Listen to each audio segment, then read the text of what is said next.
My husband was a complete wild man. He was North America's most respected expert on seafood. He, over the years, opened many restaurants, helped a lot of people create wonderful restaurant spaces. He was kind of the guy that you would have on speed dial if you have any questions in terms of food, wine, restaurants, seafood. He was the guy everybody needed around. Everybody wanted his advice. My name is Sheila Flaherty, and I was a caregiver for my husband John for 2 years. I think probably one of the most surprising things about it was the superhuman powers people can find. Stuff that if you were to tell me 5 years ago or 3 years ago that I would have to be capable of doing, I would have said you were totally out to lunch.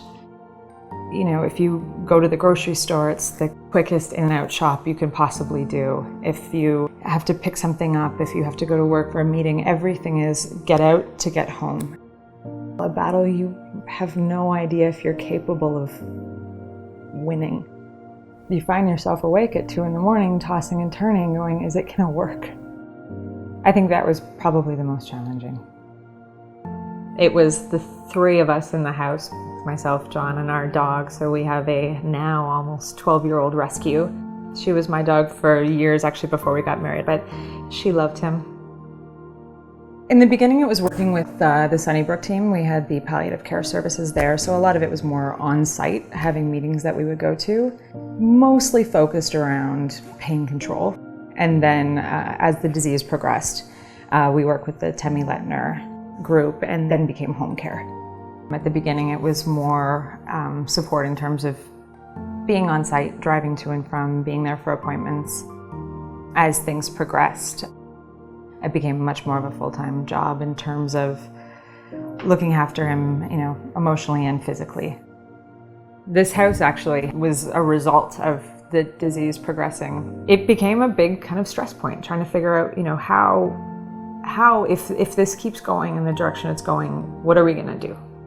We knew we needed to move into something that we could manipulate to our own needs as things progressed.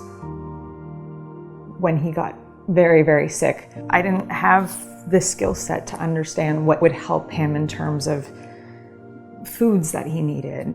You know, what are the highest fat content things? What are the most palatable for someone in his situation? There would be days where something would go wrong or pain would flare up, and you're sitting there constantly on edge and with this extreme amount of anxiety going, should I be calling 911? Is this severe? Are these markers that I should be aware of? What level of pain is normal versus not? We actually kind of unintentionally became avid gardeners. He built this really, really beautiful raised bed in our backyard. He's like, if you're gonna grow things you can eat, grow things for the table, grow things for sustenance. He taught me how to do a lot of that. I didn't know much of that before, so.